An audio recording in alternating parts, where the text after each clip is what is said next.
फतेहपुर के लोगों के लिए बड़ी खुशखबरी है। सालों से जिस सीवरेज परियोजना का इंतजार था, उसका शुभारंभ आज हो गया है। राष्ट्रीय पिछड़ा आयोग की अध्यक्ष और पूर्व केंद्रीय मंत्री साध्वी निरंजन ज्योति ने भूमि पूजन कर इस महत्वपूर्ण परियोजना की शुरुआत की। आखिर इस योजना से जिले को क्या फायदा होगा, देखिए हमारी ये खास रिपोर्ट।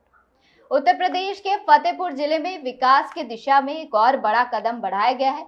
सदर कोतवाली क्षेत्र के मदारीपुर कला गांव में राष्ट्रीय पिछड़ा आयोग की अध्यक्ष एवं पूर्व सांसद साध्वी निरंजन ज्योति ने सीवर परियोजना का विधिवत शुभारंभ किया। लोधीगंज के मदारीपुर कला में आयोजित कार्यक्रम में भाजपा जिलाध्यक्ष सहित बड़ी संख्या में भाजपा कार्यकर्ता और स्थानीय लोग मौजूद रहे। इस दौरान साध्वी निरंजन ज्योति ने कहा कि जनपद में सीवरेज परियोजना को लेकर वह लगातार प्रयासरत थी और मुख्यमंत्री से मिलकर जनता से किए गए वादे को पूरा कराया गया है। साध्वी निरंजन ज्योति ने कहा, यह परियोजना फतेहपुर के विकास में मील का पत्थर साबित होगी और लोगों को बेहतर स्वच्छता सुविधाएं उपलब्ध कराएगी। सीवरेज परियोजना के शुरू होने से शहर और आसपास के क्षेत्रों में जल निकासी और स्वच्छता व्यवस्था को मजबूती मिलने की उम्मीद है। इससे स्थानीय लोगों को लंबे समय से चली आ रही समस्याओं से राहत मिल सकती है। परियोजना 7.5 करोड़ की है, 750 करोड़ की, जिसमें अभी 14 वार्ड के लिए, क्योंकि कोई भी परियोजना होती 50% पहले पैसा आता है। अभी 14 वार्डों में काम शुरू भी हो गया है और मुझे लग रहा है कि ये मेरे 2014 से लेकर के 23 तक इसमें मैंने लगातार परिश्रम किया और दोनों सरकारें हुई, आज ये धरातल पर काम शुरू हो गया है। मुझे जानकारी जो मिली कि जब बीपी सिंह जी प्रधानमंत्री थे तब इसका शिलान्यास किया था। मैं नहीं जानती हूँ कि किस कारण से वो धरातल पर नहीं हो पाया था, लेकिन मैं आज फतेहपुर वासियों के लिए समर्पित कर रही हूँ, जिस योजना के तहत ये कार्यक्रम आयोजित किया गया है।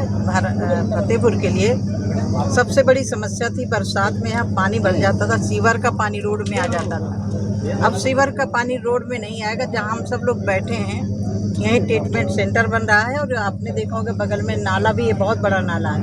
वो पानी ट्रीटमेंट होकर के नाले में जाएगा, सिंचाई के भी काम आएगा और शहर का एक बहुत बड़ा नर्क खत्म हो रहा है। यदि मैं बताना चाहूँ तो मैंने पहले सत्र में 7 जुलाई 2014 में 377 के तहत लगाया था। उसके बाद 23 अगस्त को 377 के तहत लगाया।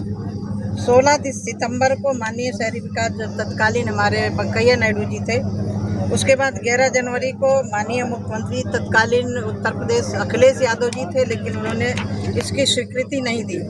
फिर मैंने 16 मार्च को अखिलेश यादव जी से मिलकर के इसकी बात रखी, फिर भी उन्होंने कोई आश्वासन नहीं दिया। फिर 18 दिसंबर पुनः तत्कालीन 2015 में अखिलेश यादव से मिली, तब भी उन्होंने स्वीकृति इसकी नहीं दी, क्योंकि भारत सरकार इसकी स्वीकृति दे चुकी थी। मेन था प्रदेश में सरकार होना, क्योंकि जमीन और जो भी व्यवस्थाएं होती है प्रदेश सरकार को लागू करना होता है। उसके बाद फिर मैंने वेंकैया नायडू जी को 27 जनवरी को दिया 2016 में। फिर मैंने वेंकैया नायडू जी को दिया 23 फरवरी को। फिर मैंने 2 मार्च माननीय शहरी विकास राज्य मंत्री जो हमारे बाबुल सुप्रियो थे उनको दिया, उनसे पहले की बैठक की। फिर उसके बाद सौभाग्य खुला इस फतेहपुर का, जब हमारे उत्तर प्रदेश में 2017 में माननीय मुख्यमंत्री योगी आदित्यनाथ जी बने, तब 23 मार्च को मैंने शायद 17 मार्च को शपथ हुई थी। उसके बाद 23 मार्च को मैं माननीय मुख्यमंत्री जी के पास बैठी, तत्काल मैंने उसके विषय पर बात की। फिर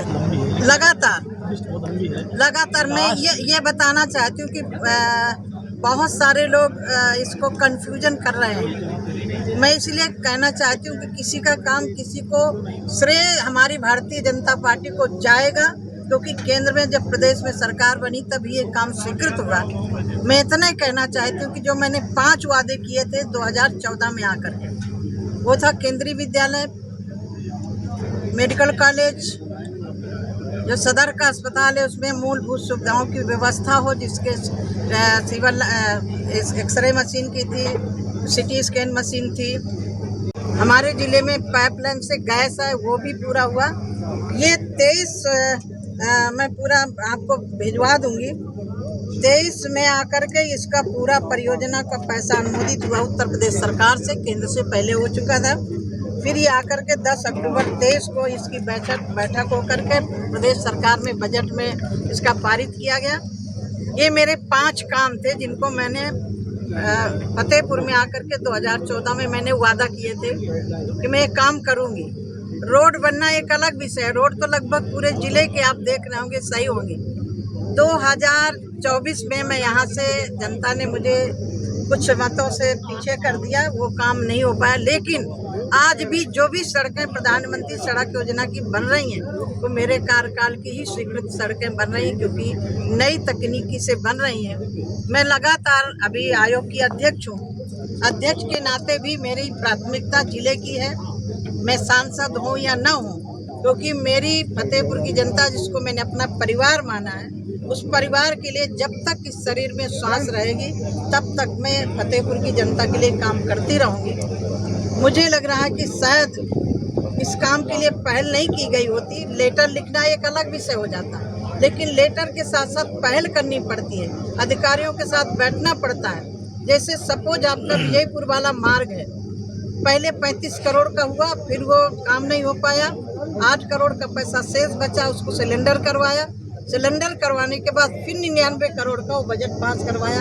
आज आप देख रहे होंगे कि वो भी सड़क आपकी एकदम हाईवे सड़क की तरह लग रही है।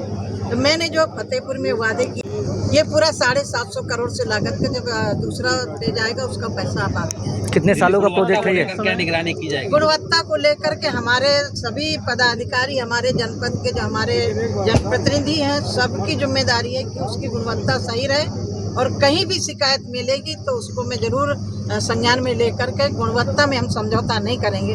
आपने देखा होगा कि मैंने किसी काम में, जिले में किसी काम में मैंने समझौता नहीं किया है।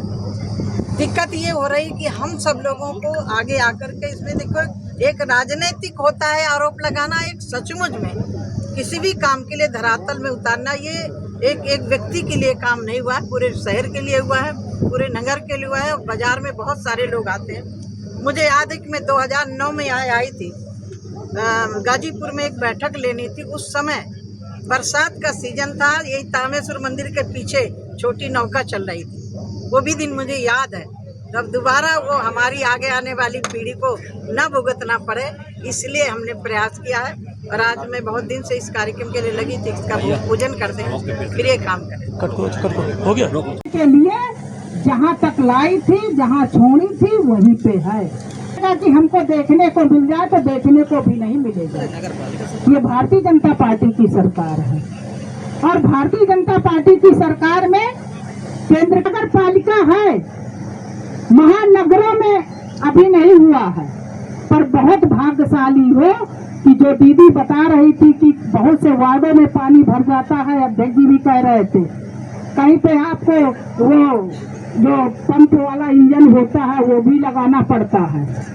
जब दीदी हुई उसके बाद बारिश हुई थी तो हमारी उपाध्यक्ष बैठी है अपर्णा सिंह गौतम, एक जोड़ी कपड़ा लेके आती थी और इसके बाद फिर जब रोड में आ जाती थी तो कपड़ा बदलती थी।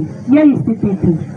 तो यहाँ के लोग बहुत भाग्यशाली है कि ऐसी आपको सांसद और मिनिस्टर मिली थी।